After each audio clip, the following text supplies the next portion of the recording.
Hello everyone, it's Monika here and welcome to my channel. Today I'm coming to you with day number 6 of our 12 days of Christmas in July 2026 collaboration together with Katarina and Monika. So we're sharing daily videos until the 12th of July at 7 a.m. You get a video with a different prompt. If you want to craft along with us, you can use that hashtag, and I know that some of you are sharing daily pictures, daily inspirations on Instagram. So thank you so much, Kim and Margaret. You are still going strong, which I'm so happy about, because it's so nice to see how other people are using the same prompt but creating something completely different. So today, Diorama Card, and I'm going to recreate a project I've done for a latest Hunky Dory release. This die set is already available on a Hunky Dory. They launched it only yesterday, so I thought it's a good opportunity to show you something you will see in a few days time when I'm going to share the whole 8 projects I've done with this collection. So let me show you what I'm going to do. So I'm using this die set. It's only available right now on a Hobby Maker, but on the 8th, from the 8th of July, no, I think from the 9th, from Thursday, you will see it on Hunky Dory as well, but it's like a sneak peek what you're going to get. So let me show you what else I'm going to use. I received a few sheets of that. It's just my type, I think. It's a paper pad with Christmas sentiments, and I received a few sheets of white, this brown and dark with a black background. I picked warm wishes. I've got some leftovers from another cutting die which is in the same collection. These are just leftovers, like a snowflakes, and I'm going to use that. I also got few sheets. Let me put it away. I also got few sheets of this paper pad which I still haven't managed to find it on Hunky Dory website, because I received that together with that collection. Just few sheets of this paper, and I really like it, so I had last piece and I thought, okay, let me use it for today's video. I'm using some silver mirror card. I think it works very nicely with this.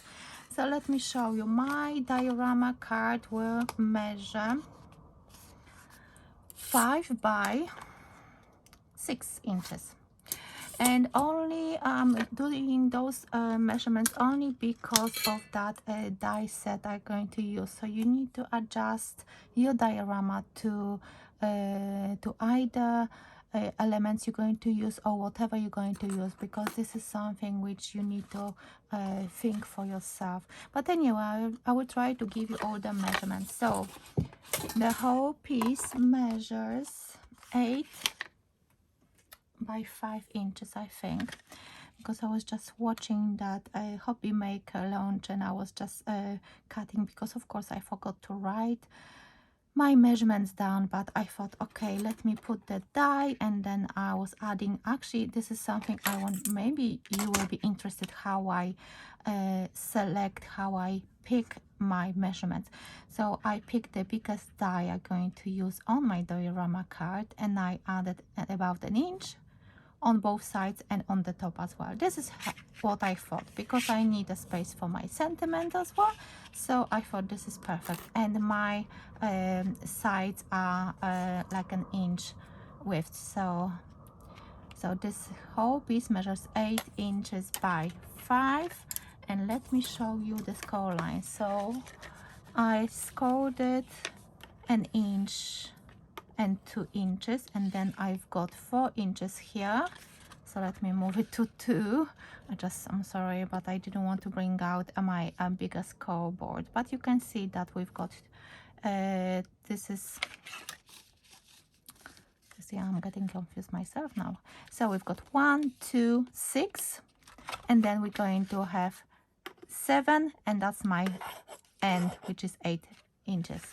So we've got 1 inch, 1 inch, 4, 1 and 1. and this is 5 inches over here. I'm probably not going to put any measurements on the screen this time, because as long as you've got, unless you've got the same die set, then it was going to work for you. If not, then probably not.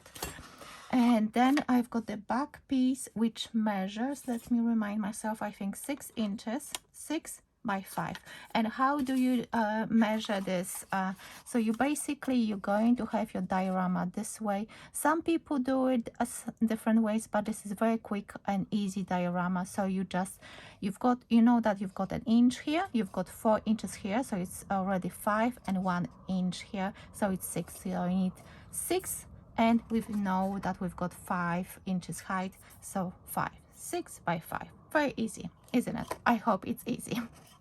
So now I thought, let's see if it's going to work. So I've got those mats and layers, and I think I'm going to use for now, because I'm not sure, because I haven't tested it if my die cutting machine can handle it, but I'm determined to give it a go this time, because as you probably know, I'm recording a day before, which is Sunday, and we had a very long Sunday already, and I thought, okay, let me do it very quickly and hopefully it's going to work for me.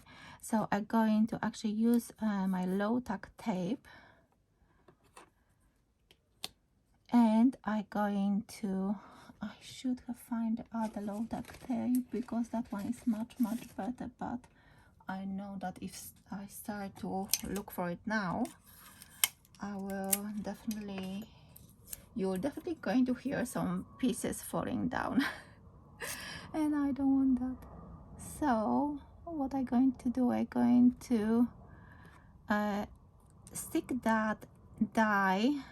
I don't want to stick too much on this, because this is quite thin paper, and I already got the feeling that I'm going to ruin it, and I don't think I've got enough to cut another piece. So I will try to be very gentle with that.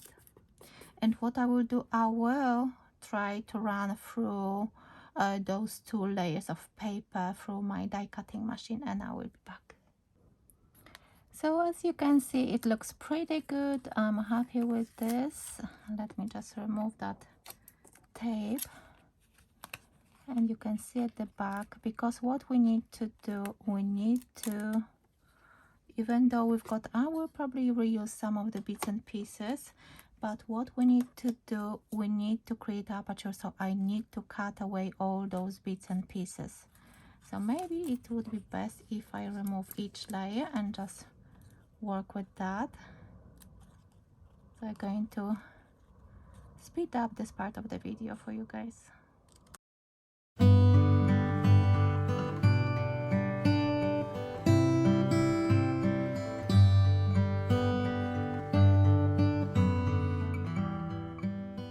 So as you could see, it was very easy to do that with my scissors, and now I can put those 2 layers together, just glue it down without any foam pads. And I just didn't want to glue it down before knowing that I will be able to die cut it, both layers together. I was just taking a little bit of a risk this time. So that's done, and now what I'm going to do, I'm going to use this, and I'm going to put it on the front. And what I'm going to do, I'm going to actually use my pencil.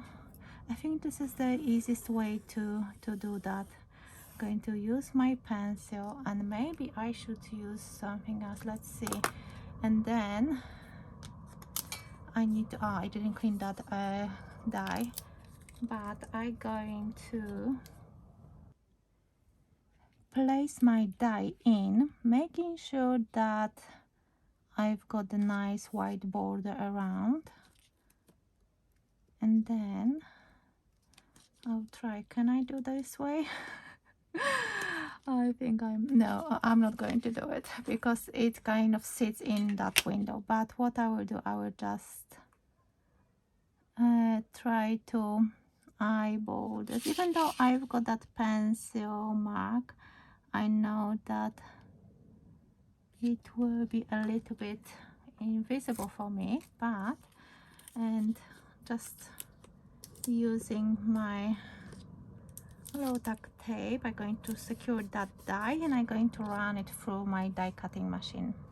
So as you can see, I've done that aperture and it looks really pretty. So now using all the elements, what I also did, I actually cut a silver frame which will go over it. So what I'm going to do now, I'm going to speed up this part of the video so you can still see me putting this card together, but it's not going to be that long for you.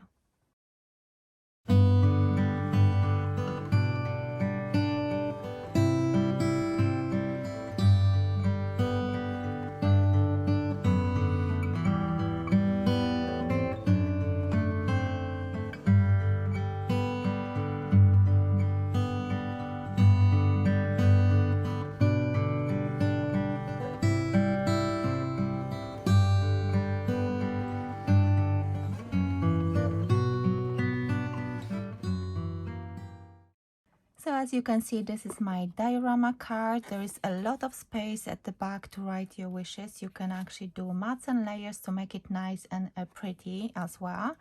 And I really wanted to explain something as well. You've seen me putting the glue on this side and gluing it down, and then I pushed everything, pulled that flap to the left and I applied the glue, and then I pulled it down.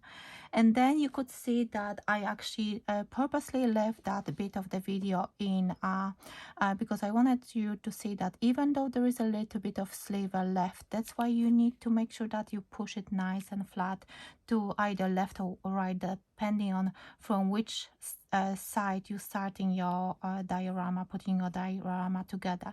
That even though you've got that leftover, don't try to, you know, make it even to the side, because then you cannot fold it nice and flat. So make sure that you fold it flat and then adhere the other side. I can see that this bit slide a little bit to the left, and I can see that there is a little bit uneven on one side, but it's fine. So this is my diorama card for day number 6. I added a little gem and I really like it. I was thinking maybe the background should be a little bit lighter, but I'm happy with the overall result, and I hope you're going to learn something new from this video. So thank you so much for watching. Hop over to Katarina and Monika to check out what they've created for day number 6, and tomorrow we are back at 7 AM with festive box. So I hope you enjoyed this video. Let me know, what do you think? It's, as you can see, it's very flat, that's why I didn't want to add any foam pads, and I hope it will fit nicely into my envelope. You can see that depending, doesn't matter from to which side I'm pushing my diorama to, it's pretty flat. So thank you so much for watching. Hope you enjoyed this video. Please let me know, what do you think about this. And as I mentioned on day number 2, I'm going to have a little giveaway. One lucky person is going to win something from me, as long as you comment under every video, and you're going to create at least 3 projects using my videos.